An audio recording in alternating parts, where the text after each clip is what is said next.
001 Rebirth 1840. 1840. United States of America, Midwest, an unincorporated territory. On the slightly undulating wilderness, there are dozens of conical cowhide tents. This is the most common type of dwelling for Plains Indians and is called a teepee. However, the Indians here did not enjoy the comfort of home. Instead, they were counted as corpses by a dozen white men holding rifles, and their blood stained the surrounding land red. We're rich, haha. These Apache scalps are worth over $2,000. I think the bounty is at least $3,000. Don't forget these adult men. Their scalps are worth $100. Oh, look, the furs in their camp can also be sold for a lot of money. For a long time, colonial governments in the Americas had issued bounties against Indians. The bounties were often evidenced by severed scalps. The price of the bounty varied depending on the period and region, but was generally quite high. For example, the bounty for the scalps of women and children is $50, and the bounty for the scalps of adult men is $100. In this era, Americans were still mainly engaged in agriculture, and most people's monthly income was only about $15, which was enough to be considered a great reward. Of course, it is not easy to get this bounty, especially when you are facing warlike Indians like the Apaches, and it is common for you to get involved. It's a big bounty. We're going to have a good drink.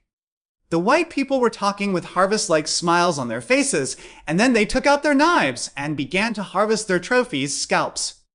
Thank God. There are many devout believers among them, and they are praying habitually.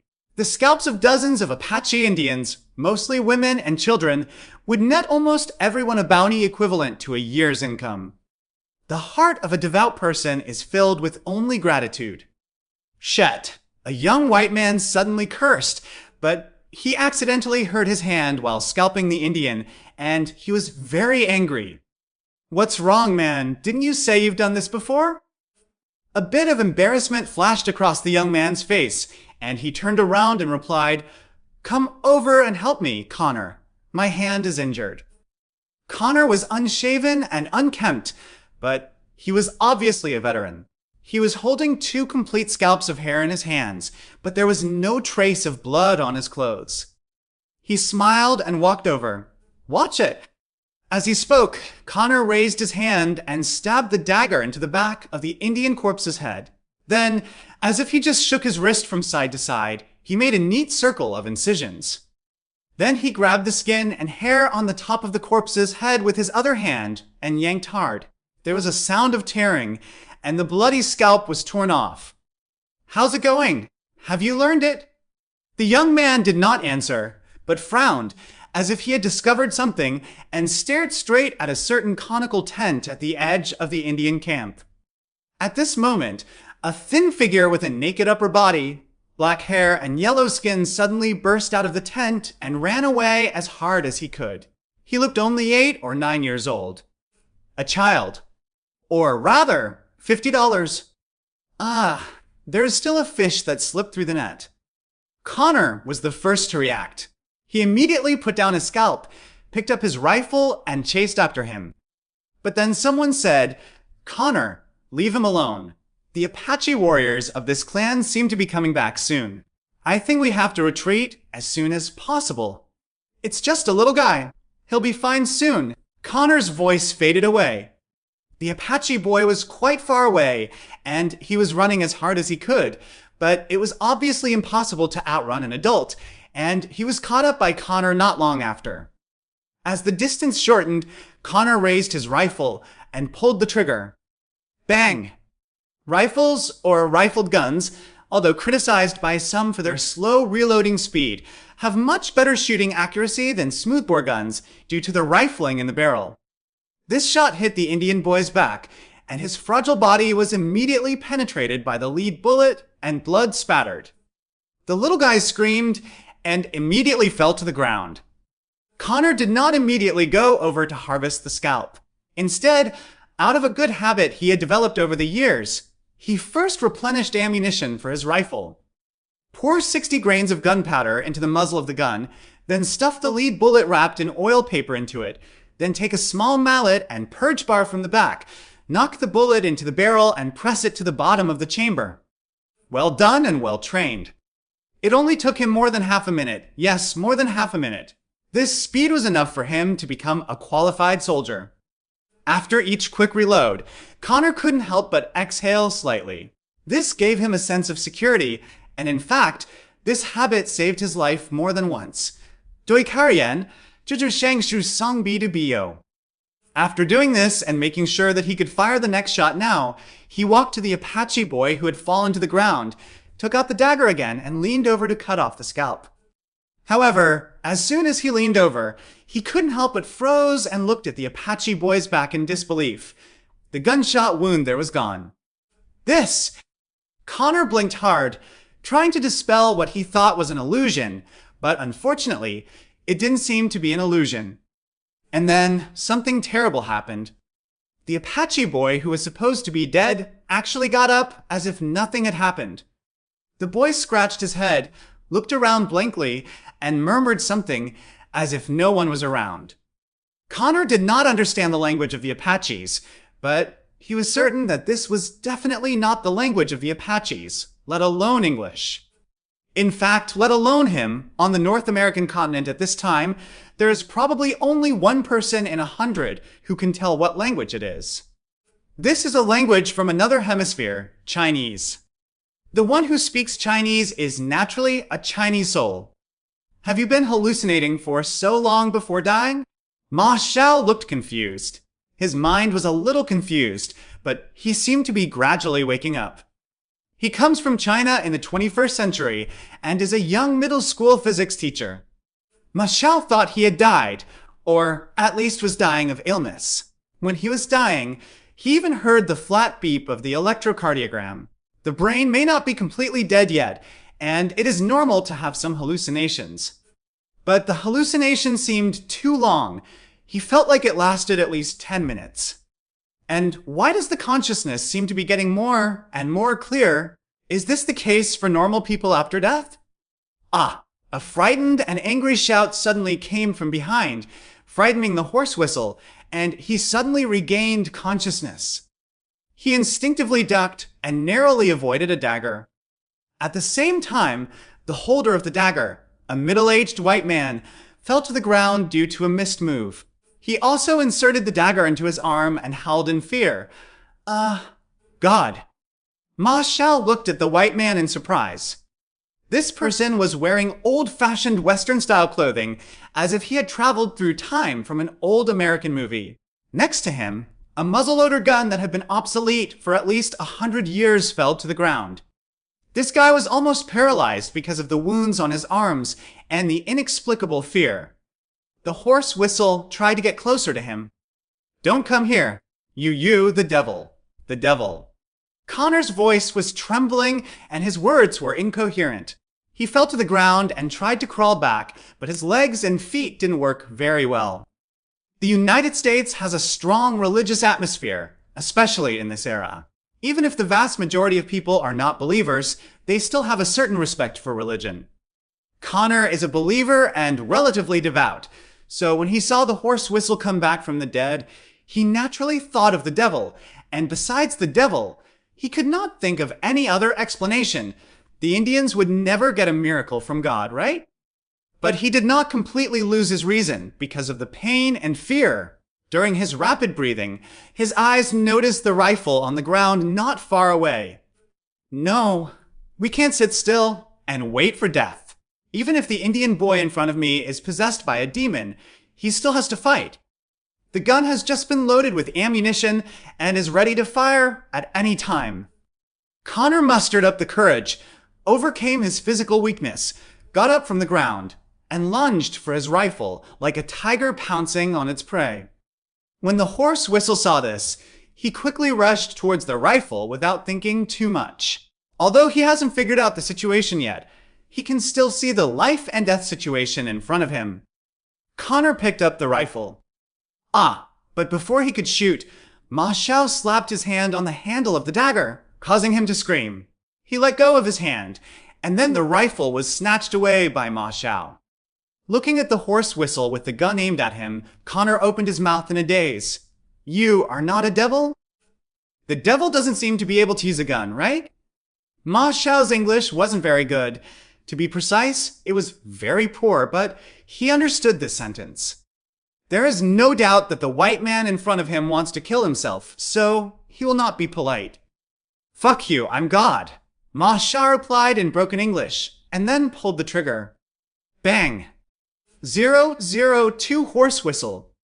Looking at the dead white man's body on the ground, Ma Xiao sat down, mainly because of the recoil of the shot. He was a middle school teacher in his previous life, and his most bloody and brutal experience was when he was a child. He killed chickens in the countryside. Naturally, he had no experience shooting people, and his body was young, so he felt quite physically and mentally exhausted after being shot. It seems that it is better for children not to shoot guns. Wait, kid!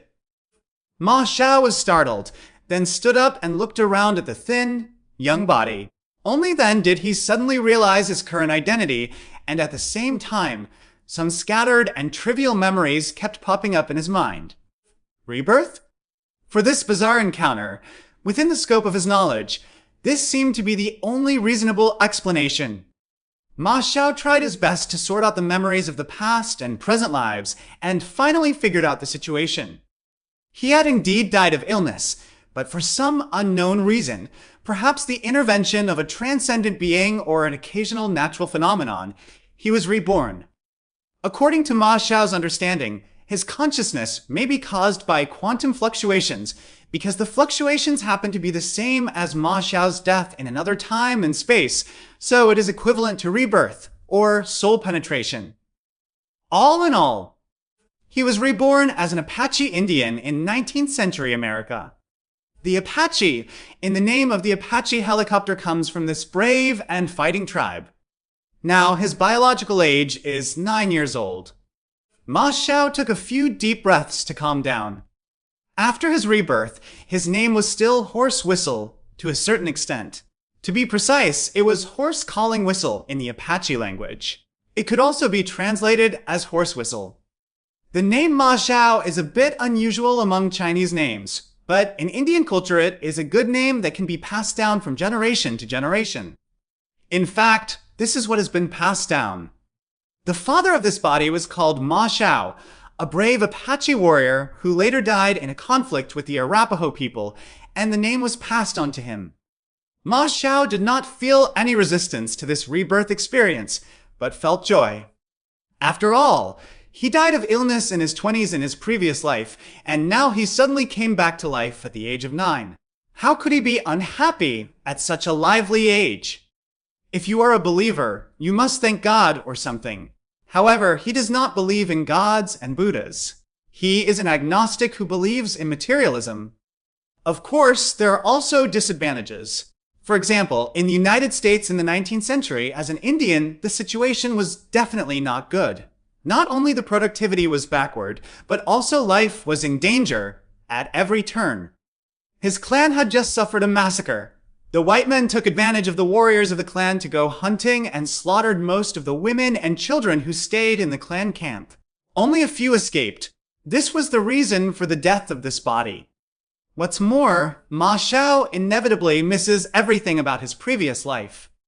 He misses the internet, misses hot pot, misses mobile phones, and misses his girlfriend even more. I can only wish Bing Bing happiness, alas. Ma Xiao has no time to miss it. Through the shield of the earth slope beside him, he heard a movement from the camp a few hundred meters away. He didn't know whether the tribesmen were back or the white people were doing something. People in the direction of the camp could not see him for the time being. To be on the safe side, he had to find a safer place to hide.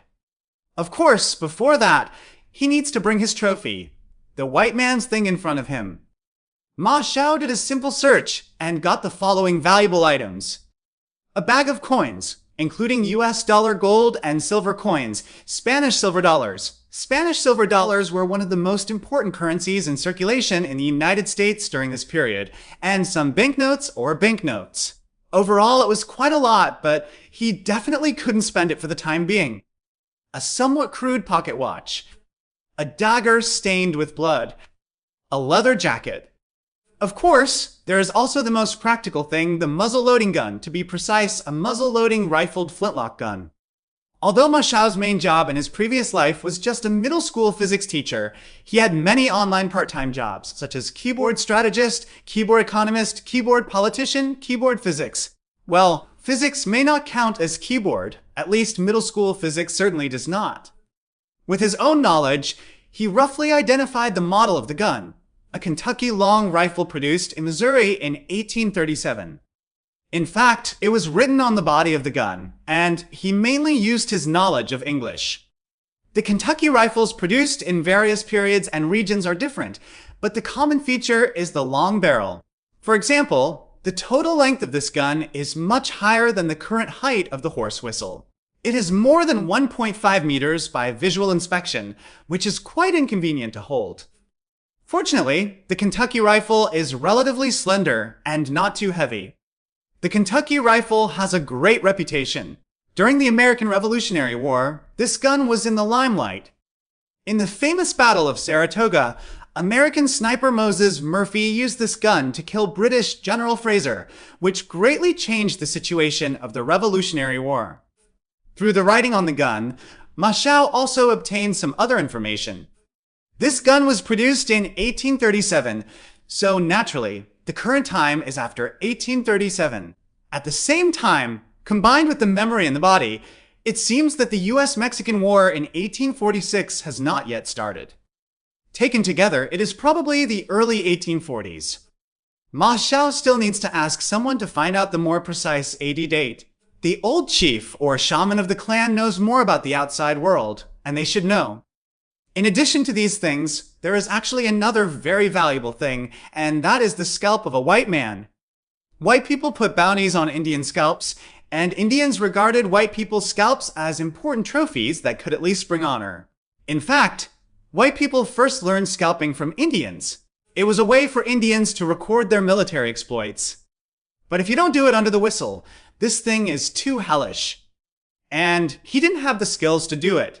He might not be able to peel it off even if it was covered in blood for 10 minutes. If the white people over there discovered it, it would be over. It's better to run away quickly. The horse whistle took these trophies, put on a leather jacket that was like a coat to him, and left here in a hurry. He didn't dare to run too far. He just wanted to avoid a group of white people nearby. He would be safe when the tribe's warriors returned. Compared with later generations, the United States at this time was quite wild, and the distant world was equally dangerous for a 9-year-old Apache child. There were not only white people, but also wild animals, and of course Indians from hostile tribes. The Indians were far from being monolithic.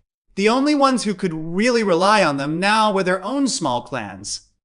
Ma Xiao found a cave and hid in it for several hours. When it got dark, he cautiously went out and walked around the camp. Not far away, a horse's neigh and a shout in Apache language suddenly came from diagonally ahead. Go to hell, white man. The Sleeping Bear clan wants you to pay with your blood. Ma Xiao quickly took off his leather jacket. It's me. Accompanied by a horse's neigh, an Apache young man with 2 feathers on his head reined up his horse and stopped nearby. His eyes were red, and he had obviously just cried. He looked at him in disbelief. Little Whistle, are you still alive? 003 Sleeping Bear Clan. Indians do not have strict name regulations, and naming is more casual and varied. Some people's names are inexplicable and even unbearable to look at, and some people have dozens or even more names in their lives. Other civilizations have often gone through similar stages, and mature and standardized name systems generally only appeared in feudal society, or even later. Many Indians will be given a nickname by their parents when they are born, a nickname as they grow up, a formal name as an adult, a name that represents honor for their military exploits, or even a name with religious meanings based on a mysterious dream. There is also the ancestral name. The father can pass the name to his son. He can leave it to his son after his death, or give it to him while he is still alive. Of course, if the father gives his name to his son while he is still alive, he must choose a new name. Little Shaozi, is the nickname given to Ma Xiaozi by the tribe because his father's nickname is Big Xiaozi. It doesn't have any special meaning. It's just because Dad's whistle is naturally good at whistling. The whistle is loud and loud. He can call his warhorse from a long distance with just one whistle, so it later evolved into a horse whistle. Ma Xiao inherited his father's name and also inherited his father's talent. He was also very good at whistling, so naturally he was the little whistle. This is what the tribesmen generally call him. I escaped from the camp when the white men attacked, Ma Xiao said. The young man quickly asked, "Is there anyone else with you?" "Probably, no." Ma Xiao thought about it for a moment. He had not yet digested the memory left by this body. "I was the last one to escape. Some tribesmen also ran away, but they did not come with me." The young man was silent for a while after hearing this. Then he remembered something and looked up and down the horse whistle.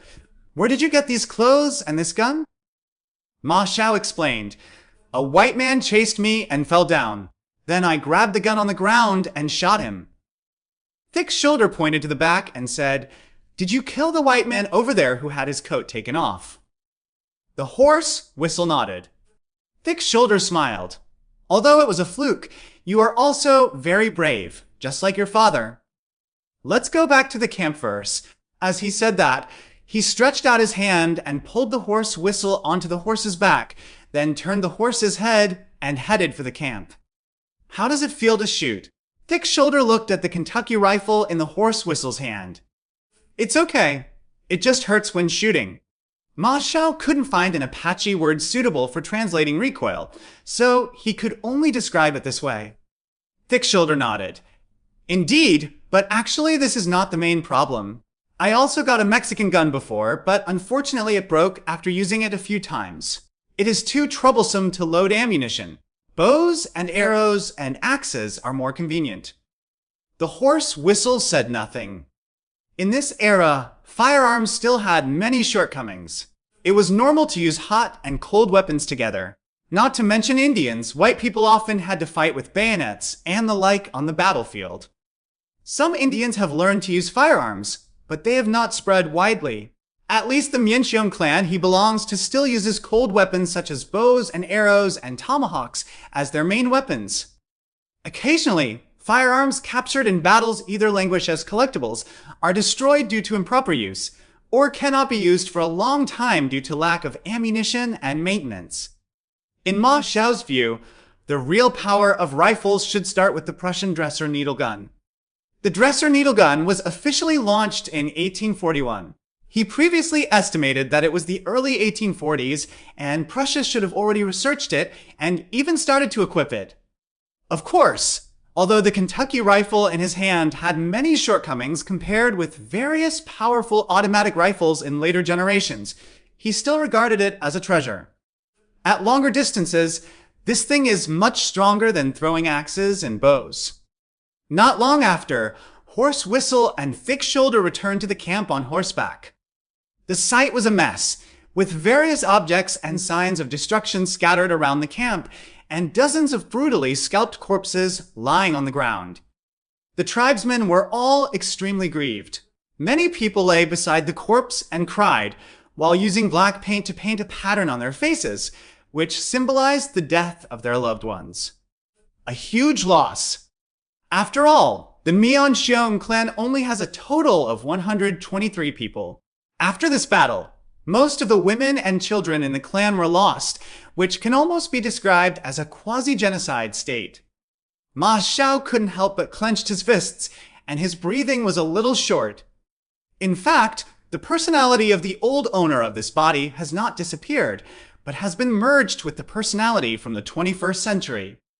Of course, the spiritual world of a 9-year-old Indian child is too thin compared to that of a young man who comes from the era of information explosion and has received systematic education. Therefore, after the two merge, the old personality is greatly diluted. But this does not mean that today's Ma Xiao has no feelings for the clan. At least at this moment, looking at the dozens of corpses of relatives and friends lying on the ground and listening to the painful cries filling the air, he was emotionally shaken. The slave-owning gangs in North America must be destroyed. The two personalities found a point of convergence, and Ma Xiao felt that his spiritual world instantly became much smoother, as if a certain integration process had finally been completed. What did you say? Oh, it's nothing. Ma Xiao realized that he just spoke Chinese or Sichuan dialect. Ho Qiao didn't take it seriously. After a moment of silence, he said, "The chief and the shaman are discussing a way out." A way out? We may defect to other brother clans. Only in this way can we continue to reproduce. Thick Shoulder sighed. We have almost no women and children left. If this was done, the name Sleeping Bear clan would disappear, and the clansmen would become part of other clans. Although it was better than biological extinction, it was undoubtedly a sad choice. Ma Xiao didn't feel much about this. If the Indians wanted to rise, they naturally couldn't stick to a small Mianxiong clan, or even the Apache clan. They would definitely have to carry out a series of great integrations. Only by uniting all the indigenous peoples of the Americas could it be possible to dismantle the rule of the Western colonists. There is no way the foundation of the Aborigines is too weak. Compared with the Indians, the late Qing dynasty can be called a king start, a population of hundreds of millions with a highly unified culture, governments at all levels that are corrupt and rigid but at least functional, an agricultural foundation laid down for thousands of years, science and technology that may be backward but at least can absorb the exhaust of the West. As long as someone can reorganize a powerful and efficient central government for this giant ancient civilization that has been tempered for thousands of years, even if its technology is backward, it does not need to fear any invaders on the earth, and it can even fight back. The Indians are a fragmented stone punk society with backward productivity, backward social organization, almost no science and technology, a sharp decline in population, a lot of internal conflicts, and numerous tribes that do not recognize each other. Even if we could unite all the Indians and want to rise in America, I'm afraid there is only a glimmer of hope. While the horse whistle was daydreaming, a middle-aged man with long hair shawl and gray robe came over. He was wearing tassels, beads, and 5 feathers on his head. He was very prestigious. In fact, he is the shaman of the Sleeping Bear clan, Stone Crow.